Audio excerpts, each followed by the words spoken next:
So here we go. Here we have a 1997 Ford F-350. Recently had an engine swap, but it doesn't run. So I guess the real question is, can HIGHO Stable Garage get it going?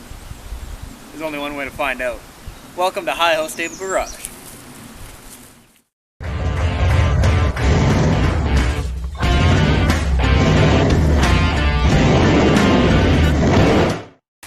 So, if you know, you know, it takes an old Ford pickup to save an old Ford pickup. Oh, look at that. There's a stick. So these right here are the tools we basically have to go about this task. We also have an Ob2 scanner. 97, 96 are the first years that Ob2 is on these truck there, fellers. So you're gonna have to use your wizard machine and all that doodads, and it will help you out for sure. Let's drink this in a little bit and get a general overview of what we're dealing with here. What we're mainly concerned about on this there, fellers, is a power barn inside. Legend speaks. It's a 7.3 power stroke, power smoke, power stroker, power joker, whatever you want to call it. Looks like there's an engine inside. That's a good sign. Looks like there's a battery that's been plugged in all winter, so that's toast for sure. It's missing the air box, but other than that, it looks like most of this is factory. Missing another battery, etc., etc. No real intense leakage. So, I think what we're going to go about this is, very first thing, we're going to swap in these two batteries here. We got the best HIGHO Power. You know what it is. They're both different groups, they're both different amperages, you know, so you know they're not going to fight each other. Yeah, that's not good. But either way, it's going to be way better than the battery that's inside it. So we're going to hot swap these batteries and ignore the power cables that are really bad on this. We're going to swap those in, and then we're going to start doing some diagnostic work. The old HIGHO Power manure.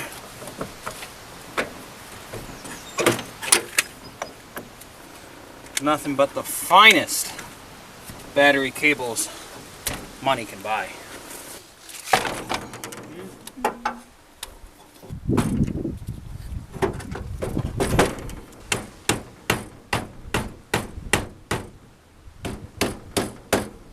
Both batteries are hooked on. We're gonna go see if we have power and if it will even turn over. So let's go see what the cab looks like.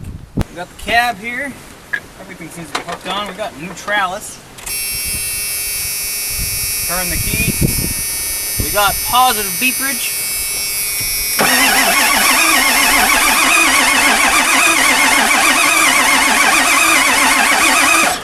Not a lot going on that. That was the problem that they were having before. So what we're going to do, because this is Ob2, there should be a port here somewhere. I see it over there. We're going to hook up our blue driver and we're going to see what's going on. Believe it or not, fellers, I use this almost all the time, but it's just all of my vehicles usually are pre-95, pre-96. Ob2 didn't really exist back then. So this right here, believe it or not, is going to be good for the international pickup, our 54, because it's going to be running that 2003 F-150 chassis. But this right here syncs to your phone. It's an Ob2 reader. It works really good. There's a whole bunch of other ones called Fix It and a whole bunch of stuff like that. I've had this one for over 5 years and it's never let me down. It works good. So yeah, you take this guy and plug him into your Ob2 port. It should light up for a little bit, but it can't read the codes without it being an accessory. But all what you do is you hook up your Bluetooth to your phone, use the Blue Driver app, and it will connect right up to the sensor. So now we're going to hit read codes. It's going to read up our codes on our ECU. 0 codes found. I don't believe that. That doesn't sound right. So, couple things that are happening. I've noticed when I turn the key, our check engine light doesn't stay on. It just quickly flashes like this. And then every time I hit my scan, my wait to start light turns on and then turns off. So what I believe is happening is the computer isn't communicating with the truck. So either we have a dead computer or the computer's not hooked up right. So we're gonna go check around our computer and we'll be right back. Update time. What I said I was thinking about is we're not getting any communication to the computer somewhere from the truck. Either wire and harness or the computer itself is bad, fuse, something like that. So I already went through and checked all the fuses in here. They're all good. So this is the computer I'm talking about right here. This is our engine control computer. That down there is our chassis computer.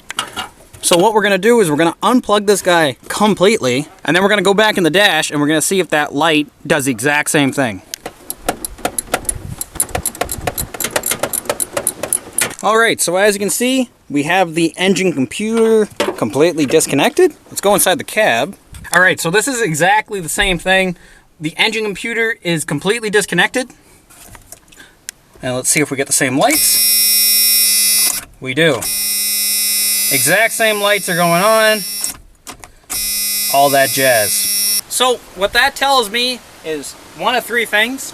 Either we have a wiring problem going to our computer, either we have a computer problem, there's something wrong with the actual ECU itself, engine control module, I guess ECM itself, or we have a blown fuse or a power problem in our fuse box for the pin.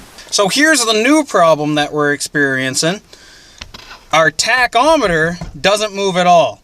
Now, our batteries are getting lower, but I promise you, even when they were spinning nice and fast, this guy didn't move. Watch this.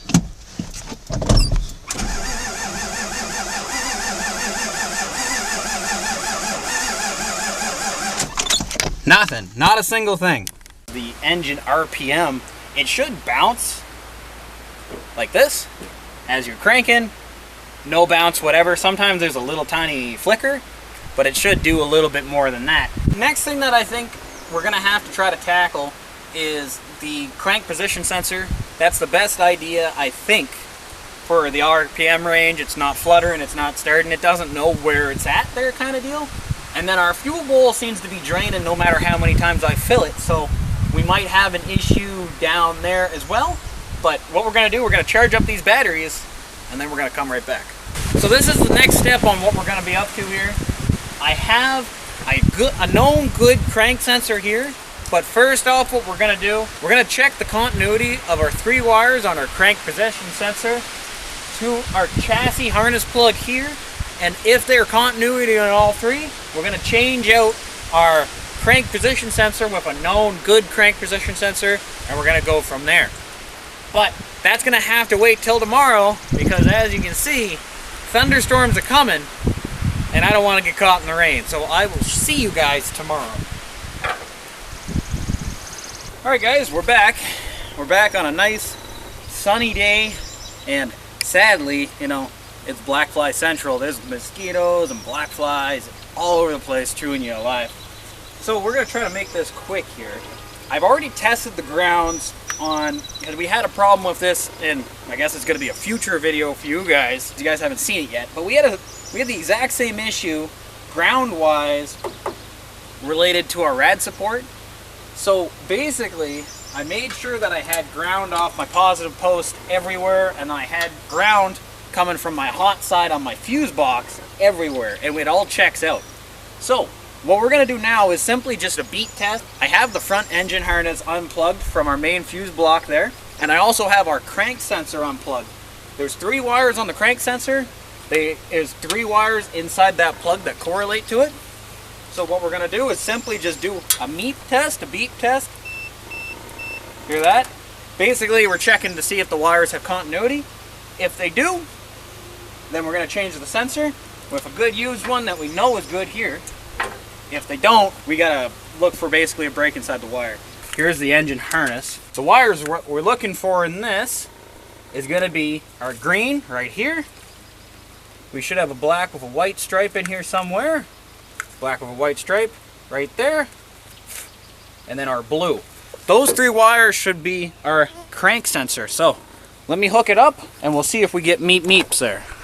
So first one in question is going to be our green. We're going to simply find our green wire on our crank sensor right there and listen to the beep. You hear that? Means we got continuity. So let me check the other two. Black, white, continuity, baby blue. And there we go. We know that all of our wires, at least from there to there, are fine with our crank to our cam sensor. Next, I'm just going to try for a short to ground, just in case, because you never know. I'm going to hook that up, and we're going to try all three just on our ground in different spots. Just see if maybe it's run aground somewhere. Doesn't seem to be, and we're going to do that with all three. So it's fine ground wise. So what we're going to do is we're going to change out the sensor, and we'll be right back. Okay, we got the new crank sensor, or the new to this truck crank sensor, installed. I'm going to plug it back in, plug that back in, stab my battery back in, and I will see you guys when we're ready to start it. You got to pour a little bit out before you drink it, just because there's so many mosquitoes.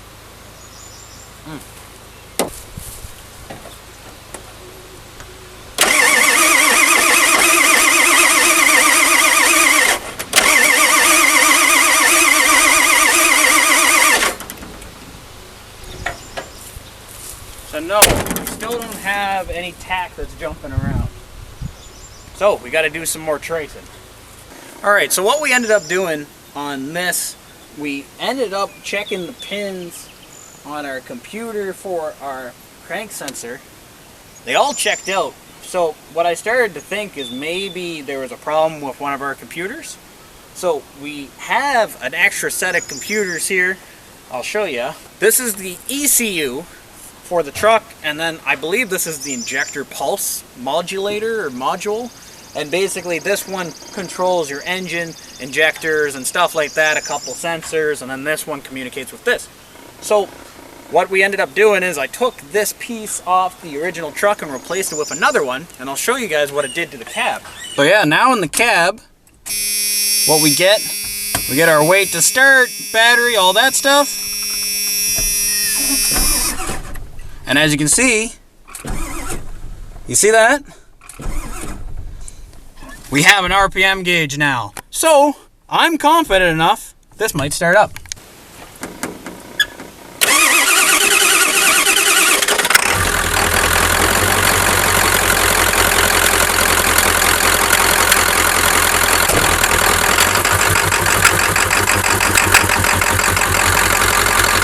Little gallopy, but it's not bad. Not bad for waking up after 10 years of slumber. I'll bring you guys in. So yeah, as you can see, running, not tickety-boo just yet, but it is running, and that's the important part. See that? Seems to run okay. No big problems. I think that's a win.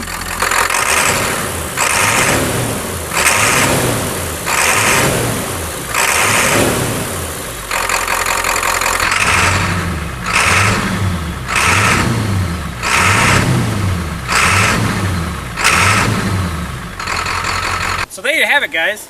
It's pretty much running now. There's obviously a few things that still need to be done, but the main hard work's done. Now you can hook up a computer, and the computer's going to tell you everything you need to know. So at the end of the day, HIGHO Stable Garage saved the day, and this truck is going to see the road again. I hope you guys enjoyed this video, and I will see you guys in the next one really, really soon. Hey, see ya.